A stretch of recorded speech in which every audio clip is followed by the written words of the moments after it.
அனைவருக்கும் வணக்கம். இடைநிலை ஆசிரியருக்குரிய நியமனத் தேர்வு எழுதி சான்றிதழ் சரிபார்ப்புக்காக காத்திருப்பவர்கள், அதாவது பட்டியல் வெளியாகியவர்கள் எவ்வாறு அதில் கலந்து கொள்வது, அது சார்ந்த மொழி விவரங்கள் மற்றும் காத்திருப்பவர்களுக்குரிய செகண்ட் லிஸ்ட் வெளியாகுவது சம்பந்தமான தகவல்கள் இவற்றை அறிந்து கொள்ள முழுமையாக இப்பதிவை கேட்கவும்.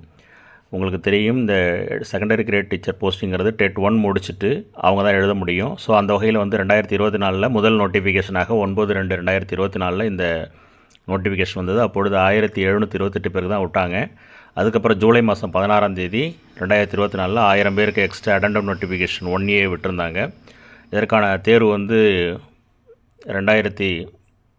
இந்த தேர்வு முடிவுகள் பார்த்திங்கன்னா உங்களுக்கு இந்த ஆண்டு 12 ஏப்ரல் அன்று தான் வெளியிடப்பட்டது. இது ஒரு கேஸ் ஒன்று நடந்தது. அதுக்கான மேண்டமஸ் பெட்டிஷனுடைய அந்த ரெட் மேண்டமஸ் பெட்டிஷனுடைய நம்பர் 163/53 2024 ஆண்டு பதிவு செய்யப்பட்டது.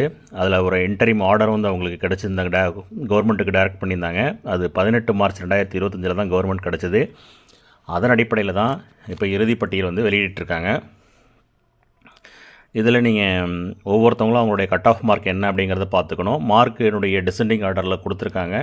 ஸோ அவங்கவுங்க கம்யூனிட்டி டேர்னில் என்ன லாஸ்ட் கட் ஆஃப் அப்படிங்கிறத பார்த்துக்கோங்க. அதை நான் நாளைக்கு அந்த கட் ஆஃப் பற்றி உங்களுக்கு நம்ம விரிவாக போட்டு விட்றேன், ஒவ்வொரு கம்யூனிட்டி சம்மந்தமாக.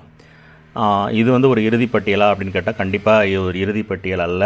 இதில் இடம்பெற்றிருக்கும் அத்தனை பேருக்கும் வேலை கிடைக்குமா என்றாலும் கிடையாது. சார் நெகட்டிவாக பேசுகிறேன்னு நினைக்க வேண்டாம். உங்களுக்கே தெரியும், இது 1:1 அப்படிங்கிற ரேஷியோவில் தான் கொடுத்துருக்காங்க. ஸோ 0.25% இதில் யாரெல்லாம் செலக்ட் ஆகிருக்கீங்களோ ஸோ அதிலேருந்து உங்களுக்கு அந்த எண்ணிக்கை குறைக்கப்படும். ஸோ 2728க்கு பார்த்தீங்கன்னா உங்களுக்கு 3410 பேர் வரணும். ஸோ 62 பேர் குறைத்து 3348 விட்டுருக்காங்க. அது என்னன்னு சொன்னால், அந்த சில கம்யூனிட்டி சில கோட்டாவில் ஆள் இருக்க மாட்டாங்க. இப்போ மென்டலி இம்பேர்டு, அந்த காது இயலாதவர்கள், ஸோ அந்த மாதிரி பிரிவுகளெல்லாம் பார்த்திங்கன்னா கொஞ்சம் கம்மியான பேர் தான் இருப்பாங்க. அதனால் அந்த எண்ணிக்கை குறைஞ்சிருக்கும்.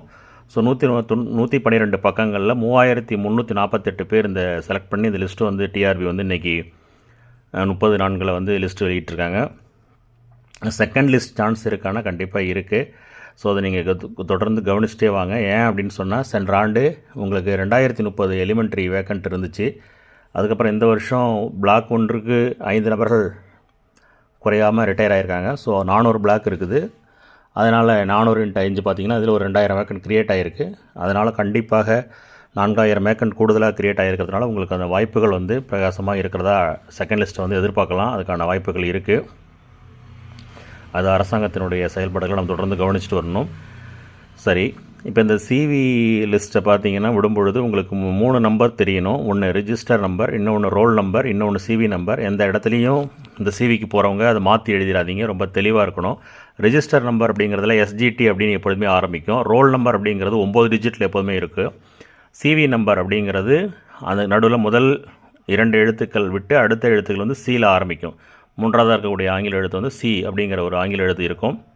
அது ரொம்ப முக்கியமானது. இந்த பிஎஸ்டிஎம்னு சொல்லக்கூடிய தமிழ் மீடியம் சர்டிஃபிகேட் 1 டைம் தான் யூஸ் பண்ண முடியும், கோர்ட் ஆர்டர் பண்ணியிருக்காங்க. ஸோ அதெல்லாம் பார்த்துக்கோங்க. அந்த பிடபிள்யூஎஃப் அதுவும் சர்டிஃபிகேட் வச்சுருக்கிறவங்களும் சரியாக வச்சுருக்கணும். எக்ஸர்வீஸ்மெண்ட் கோட்டா இந்த முறை நிறைய பேர் செலக்ட் ஆகியிருக்காங்க. இந்த எக்ஸர்வீஸ்மெண்ட் கோட்டாவில் ரொம்ப முக்கியமானது அவங்களுடைய அந்த டிஸ்சார்ஜ் புக்கில் பார்த்தீங்கன்னா உங்களுக்கு ரெகுலர் ஆர்மி அப்படின்னு இருக்கணும். அதாவது ரெகுலர்னு இருக்கணும்.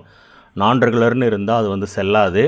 ஸோ நான் ரெகுலரில் இருக்கிறவங்க எக்ஸர்வீஸ்மேனுக்குரிய என்ன பயன்படுத்த முடியாது அப்படின்னு பார்த்திங்கன்னா, இந்த கோட்டாவை பயன்படுத்த முடியாது. கடைசி நேரத்தில் மாட்டிக்காதீங்க. அது அந்த டிஸ்ட்ரிக்ட் ஆர்மி ஆஃபீஸில் இஷ்யூ பண்ணக்கூடியது. குறிப்பாக 2 வகையான சர்வீஸ் ஆர்மியில் இருக்குது. ஒன்று ரெகுலர் ஆர்மி, இன்னொன்று நான் ரெகுலர் ஆர்மி. ஸோ அது உங்களுடைய டிஸ்சார்ஜ் புக்கில் ஏதேனும் ஒயிட்னர் வச்சாலும் நீங்கள் மாட்டிப்பீங்க, ஏதாவது இஷ்யூ ஆகிடும். பார்த்துக்கோங்க, ஃப்யூச்சர்லேயும் பிரச்சனை வராமல். கண்டிப்பாக அதில் நான் ரெகுலர் ஆர்மி இருக்கக்கூடாதுங்க, ரொம்ப கவனமாக இருக்கணும். அதுக்கப்புறம் ஸ்பெஷல் எஜுகேஷன் படிச்சிருந்தீங்கன்னா அதுக்கான சர்டிஃபிகேட் வச்சுருக்கணும். டெட் பாஸ் பண்ண சர்டிஃபிகேட் இருக்கணும். அதுக்கான இயர் ரொம்ப முக்கியம். அதுக்கான அந்த மார்க், கிரேஸ் மார்க் வாங்கியிருக்கீங்க இல்லையா, 3, 3.5, 4, 4.5 இயர் ஆஃப் பாசிங் வச்சு, அது ரொம்ப முக்கியம். அந்த சிவி டர்ன் என்ன டர்னில் செலக்ட் ஆகிருக்கீங்க அப்படிங்கிறத பார்த்துக்கோங்க. இப்போ ஃபார் எக்ஸாம்பிளுக்கு நீங்கள் பிசியா, பிசி முஸ்லீமா, பிசி விடோவா, அந்த மாதிரி பிசி விடோ தமிழ் மீடியமா, பிசி உமன் தமிழ் மீடியமா, அந்த மாதிரி விஷயங்கள் நிறைய இருக்குது. ஸோ அதை பார்த்துக்கோங்க. அந்த backlog vacant, current vacant 2 option கொடுத்துருப்பாங்க, பிவி, சிவி. அதிர்ஷ்டவசமாக யாருமே இந்த வருஷம் பிவியில் செலக்ட் ஆகலை. ஏன்னா பிவிங்கிறது அதில் யாருக்குமே கிடையாது, வேக்கண்டே கிடையாது. அனைத்து வேக்கண்ட்டுமே சிவி தான்.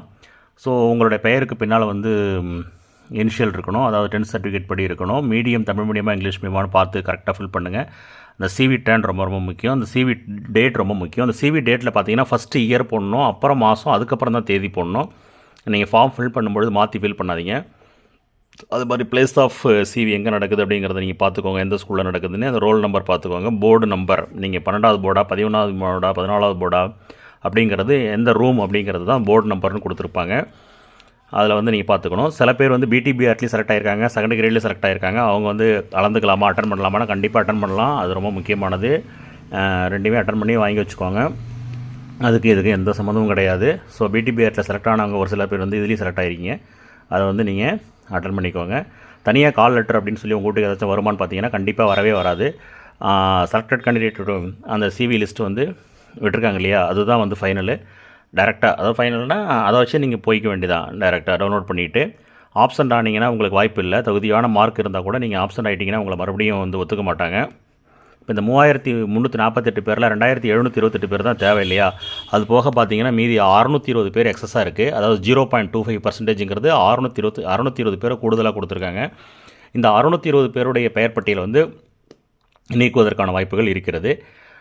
நீக்கிட்டு தான் அவங்க வந்து செகண்ட் லிஸ்ட் போடும்பொழுது திரும்ப அதை வந்து ஆட் பண்ணுவாங்க. ஸோ 620 பேர் இந்த பட்டியலிலிருந்து நீக்கப்படுவீர்கள். அல்லது வந்து அது வந்து கொஞ்சம் மனசுக்கு இது கஷ்டமான விஷயந்தான். ஏன்னா எக்ஸஸாக எடுத்துருக்கிறதுனால பயோடேட் ஃபார்ம், அந்த டேட்டா ஃபார்ம் ஃபில் பண்ணும்பொழுது ரொம்ப ரொம்ப முக்கியம். இனசுழற்சி ரொம்ப முக்கியம். பிசி முஸ்லீம், பிசி அது மாதிரி MBC woman, Tamil medium, MBC ஜென்ரலா அப்படிங்கிற மாதிரி பார்த்துக்கோங்க.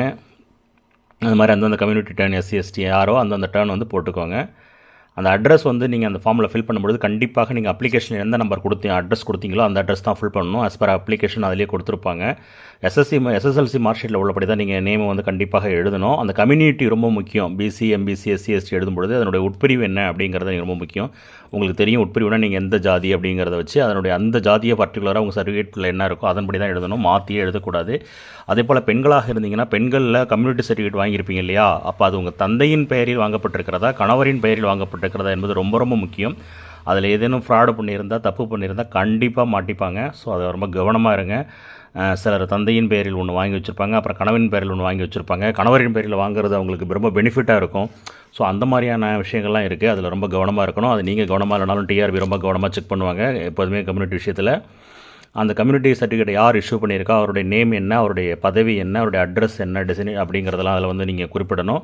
உங்களுடைய 10th 12th டிடிஎட் இந்த அதெல்லாம் எடுத்துக்கோங்க. அது கூட டிகிரி சர்டிஃபிகேட் பாஸ் பண்ணியிருந்தாலும் கேட்டிருக்காங்க. எல்லாத்துலேயுமே கான்வெகேஷன் டேட்டு, அந்த சர்டிஃபிகேட் இஷ்யூ பண்ண டேட் கேட்டிருக்காங்க. நீங்கள் ஒரு சிறப்பு, அதாவது டிஎட் முடிச்சிருந்தீங்கன்னா உங்களுடைய நீங்கள் விஷுவல் இம்பேர்டா, எம்ஆர்ஆ அப்படிங்கிறத கேட்டிருக்காங்க. இந்த பிஎஸ்டிஎம்னு சொல்லக்கூடிய தமிழ் மீடியம் சர்டிஃபிகேட் வந்து கண்டிப்பாக அதிகாரம் படைத்த அலுவலராக வாங்கியிருக்கணும். 1ஆவது 12வது ப்ளஸ் டிடிஎட் எல்லாமே தமிழ் மீடியத்தில் படிச்சிருக்கணும். நீங்கள் மாற்றுத்திறனாளிக்குரிய முன்னுரிமை வாங்கியிருந்தீங்கன்னா அது எத்தனை சதவீதத்தில் நீங்கள் மாற்றுத்திறனாளி வாங்கியிருக்கீங்க அப்படிங்கிறத அதில் குறிப்பிடணும். ஆதரவற்ற உதவியாக இருந்து நீங்கள் அதுக்கான முன்னுரிமை வாங்குறதா இருந்தீங்கன்னா அதையும் நீங்கள் குறிப்பிடணும். எக்ஸர்வீஸ்மேனாக இருந்தால் அதில் ரெகுலர் அப்படிங்கிற வார்த்தை ரொம்ப முக்கியம். ரெகுலரில் ஒர்க் பண்ணி புக்கை சப்மிட் பண்ணணும். டிஸ்சார்ஜ் புக்கு ப்ளஸ் அந்த பிஓபி புக்கெலாம் சப்மிட் பண்ணுற மாதிரி இருக்கும். அதனுடைய ஜெராக்ஸ் அண்ட் ஒரிஜினல் காட்டணும். அதுக்கப்புறம் லேப் அசிஸ்டன்ட்லேருந்து சில பேர் வந்து என்ன பண்ணுவாங்க, என்ஓசி வாங்கி செகண்ட் கிரேட் செலக்ட் ஆகிருப்பாங்க. அவங்கெல்லாம் பார்த்திங்கன்னா அந்த துறையில் வந்து என்ஓசி வாங்கியிருப்பாங்க இல்லையா, அந்த என்ஓசி வாங்கின சர்டிஃபிகேட்டு, டேட் ஆஃப் இஷ்யூ, ஆஃபீஸரோட நேம் இதெல்லாம் சரியாக ஃபில் பண்ணணும். அதுபோல் நீங்கள் ஏதேனும் கேஸில் வந்து நீங்கள் டிஆர்பி மேலே ஃபைல் பண்ணியிருந்தாலோ அரசாங்கத்தின் மேலே ஃபைல் பண்ணியிருந்தாலோ அதை வந்து குறிப்பிடணும். அவ்வாறு நீங்கள் குறிப்பிட தவறி அவங்க கண்டுபிடிச்சாங்கன்னா அது அஃபென்ஸ் ஆகிடும். அதனால் அவ்வாறு கேஸ் எதுன்னு இருந்தால் அது சரியாக குறிப்பிட வேண்டும். இல்லை என்றால் நீங்கள் மாட்டிக்கொள்வீர்கள். அவங்க கண்டுபிடிச்சாங்கன்னா மாட்டிடுவீங்க. அதனால் பார்த்துக்கோங்க.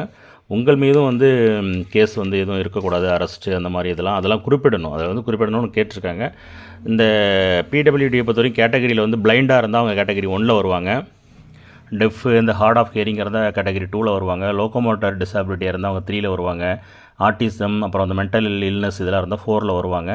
ஸோ இந்த மாதிரி பயோடேட்டாவில் கொடுத்துருக்கக்கூடிய அந்த 1 to 20 அப்படிங்கக்கூடிய டீட்டெயில்ஸ் வந்து நீங்கள் ரொம்ப சரியாக புல் பண்ணியிருக்கணும்.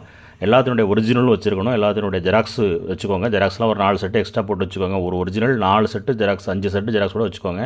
ஒன்றும் தப்பே கிடையாது.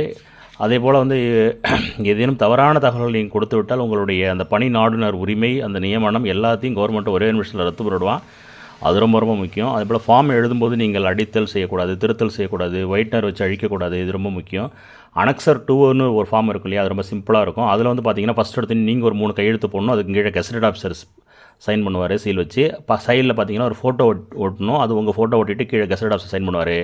ஆனால் அதுக்கும் கீழே ஒரு காலம் இருக்கும் பாருங்கள், அதில் வந்து sign of candidate to be signed before the verification officer during the சிவின்னு இருக்கும். அதில் பார்த்தீங்கன்னா கண்டிப்பாக நீங்கள் சைன் பண்ணாதீங்க, அது அங்கே போயிட்டு அவங்களுக்கு முன்னாடி தான் சைன் பண்ணணும், நீங்களே சைன் பண்ணக்கூடாது. ஸோ அதுக்கு ரைட் சைடில் பார்த்தீங்கன்னா signature of the verification of the team head இருப்பாங்க. ஸோ அவரை வந்து அவங்க தான் சைன் பண்ணுவாங்க. இன்னும் நிறைய தகவல்கள் உங்களுக்கு சொல்ல வேண்டியது இருக்குது. ஸோ இந்த இடைநிலை ஆசிரியர்கள் தேர்ந்தெடுக்கப்பட்டவர்கள் மற்றும் தேர்ந்தெடுக்கப்பட வேண்டியவர்கள், காத்திருப்பவர்கள் அனைவரும் தொடர்ந்து நம்முடைய எப்பொழுதும் இணைப்பில் இருங்கள். உங்களுக்கு நிறைய தகவல்களை வந்து நீங்கள் தெரிந்து கொள்ள வேண்டி இருக்கிறது என்று சொல்லி தேர்ந்தெடுக்கப்பட்ட அத்தனை ஆசிரியர்களுக்கும் வாழ்த்துக்களையும் மற்றும் காத்திருக்கும் அத்தனை பேர்களும் நீங்கள் தேர்ந்தெடுக்கப்படவும் இறைவனை பிரார்த்தனை செய்து விடைபெறுகிறேன். நன்றி, வணக்கம், வாழ்க வளமுடன்.